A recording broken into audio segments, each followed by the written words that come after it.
Welcome, market participants, to another Three Things in Credit. I'm Van Hesser, Chief Strategist at KBRA. Each week, we bring you three things impacting credit markets that we think you should know about. To jar you out of your post-summer holiday languor, we offer this bit of comfort from The Economist. Risky assets across the board have proved astonishingly resilient to seemingly disastrous news, surviving the return of inflation, rising interest rates, war in Europe, and the threat of recession. It added that asset valuations have become maddeningly difficult to justify. On that note, let's launch into the podcast. All right, this week our three things are: 1. Distressed credit diverges from spreads. Does that make sense? 2. Consumer sentiment bounces. Perspective here is important. And 3. Corporate earnings growth. It's important to understand what's been driving it. All right, let's dig a bit deeper. We talked recently about the riskiest strata of credit and the vulnerability it faces in a world where liquidity is being drained from the system, where the economic backdrop is weakening, and where the cost of capital has risen materially. So it comes as no surprise that the universe of distressed bonds and loans, those names trading at more than 1,000 basis points, has grown materially from structural lows reached in 2021. Since October of that year, distressed credits have averaged roughly $250 billion, up from an average of around $60 billion from June of 2021 to June of 2022. For context, the universe grew to just shy of $1 trillion at the worst of the COVID scare back in March of 2020, but the jump to $250 billion is nonetheless noteworthy. And it's surprising to us that high-yield bond spreads have not moved out in tandem. In fact, since October of 2022, spreads have tightened significantly, from 552 basis points all the way down to 387 basis points, which is on or about one-year tights, and well through the 20-year average of around 500 basis points. So what gives? Well, part of the answer, no doubt, is favorable technicals. High-yield bond issuance has fallen dramatically since the 2021 stimulus-driven peak of over $500 billion, down to $128 billion over the trailing 12 months. So there's scarcity value to consider. And part of the answer lies in the market's widely held view that the economic contraction is going to be mild, which figures to keep defaults at relatively low levels. That will keep spreads well bid, and we agree with that view. But we believe the economic backdrop will get worse before it gets better as the full bite of credit tightening, both the Fed's and the banking sectors, takes hold. Now, against that backdrop, we believe the pile of distressed bonds and loans are more likely to rise from current levels than fall, and positive technicals notwithstanding, that backdrop should pull spreads wider in the second half as well. All right, on to our second thing: bouncing consumer sentiment. We talk about lots of things that we think influence credit markets, but really much of this comes down to the health, financially and emotionally, of the U.S. consumer. The consumer's ability and willingness to spend powers the global economy and credit markets. There's a lot of puts and takes that goes into determining the strength of the U.S. consumer. Are they employed? Are they secure in their employment? What is the extent of their financial security?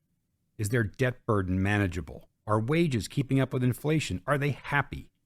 All of that gets to that all-important ability and willingness to spend. Now, taking these one by one, overwhelmingly, yes, they are employed, and they are relatively secure in their employment.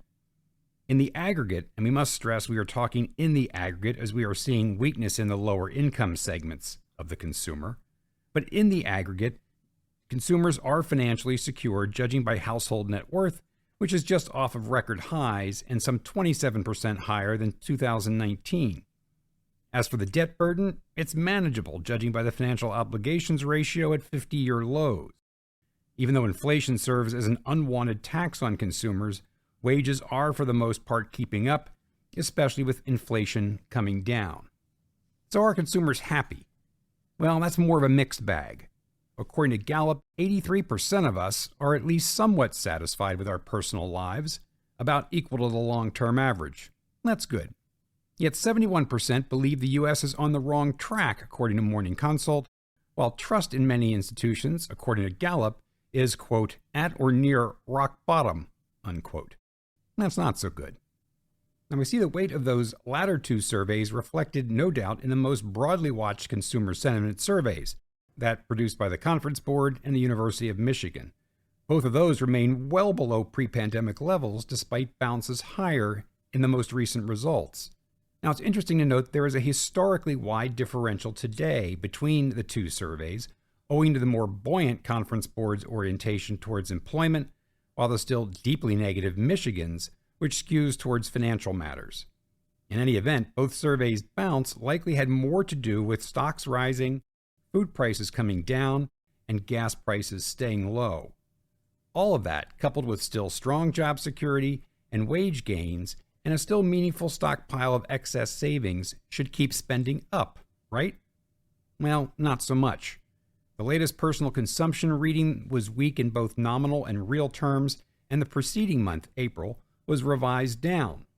After January's weather-driven strong point, spending growth has been near 0% over the past 4 months. While this is obviously good news to the Fed, it is a bit of a wake-up call to those that are whistling past the rate hikes. Slowdown is happening. All right, on to our third thing, a grounding perspective on corporate earnings growth. And we always like to remind folks that every subsector in credit is underpinned by corporate earnings growth. Beyond the obvious correlation to corporate credit, corporates employ individuals whose loans end up in consumer ABS.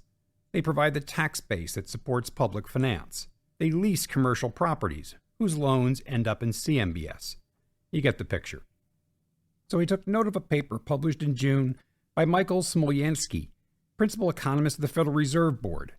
It's titled, End of an Era, the Coming Long-Run Slowdown in Corporate Profit Growth and Stock Returns. Well, that sounds like a downer. Turns out his thesis is fairly intuitive, and he backs it up convincingly. Dr. Smolyansky looked at 60 years of data, that's 1962 to 2022 for those keeping score, on earnings and the stock price performance of the S&P 500's non-financial firms. In a 30-year period from 1989 to just before the pandemic, 2019, the S&P grew at a real rate of 5.5%, compared to growth in U.S. real GDP of just 2.5%. Now, is that just irrational exuberance, albeit over a long period of time, or is there something more fundamental? The author substantiates the latter. Earnings and rates, of course, drive stocks. Turns out real corporate profits grew at an annual rate of 3.8% over this most recent 30-year time frame, almost double the rate achieved from 1962 to 1989. The difference, according to the paper, is entirely due to two factors that occurred in the most recent 30-year period. One, the decline in interest rates, and two, the decline in corporate tax rates. In 1989, interest plus tax expense was 54% of EBIT for this universe. By 2019, it was 27%. Now, stripping out the effect of lower interest and tax expense, the research notes that EBIT growth between the two periods is relatively close, 2.2% annually in the most recent period and 2.4% annually in the earlier period. Now, we've written and talked about credit's new paradigm, one where investors and corporate managers will face higher rates and slower growth in the future. For comparison purposes, keep in mind that the 10-year at the end of 2019 stood at 1.9%, down 6 points from the level in 1989. The corporate tax rate? Well, it fell from 34% in 1989 to 15% in 2019. Needless to say, those moves fueled extraordinary earnings growth in the most recent 30-year period and cannot be replicated anytime soon. Now, Dr. Smolyansky goes on to make the case that the long-term earnings growth will be no higher than GDP growth, which the Fed's Open Market Committee estimates to be a rather lackluster 1.8%. Something to consider.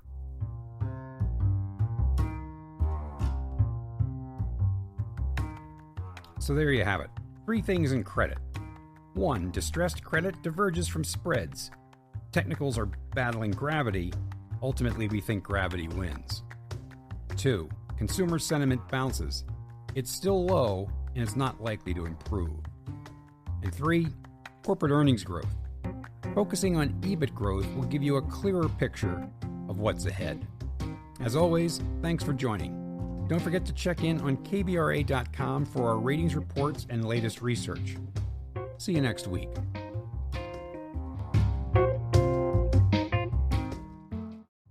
Hello, listeners. Join me, Van Hesser, KBRA's chief strategist, for in-depth conversations with credit experts in my new monthly podcast, Leading Voices in Credit, where I'll interview market professionals on the latest trends in credit markets. That's Leading Voices in Credit with Van Hesser. Subscribe now.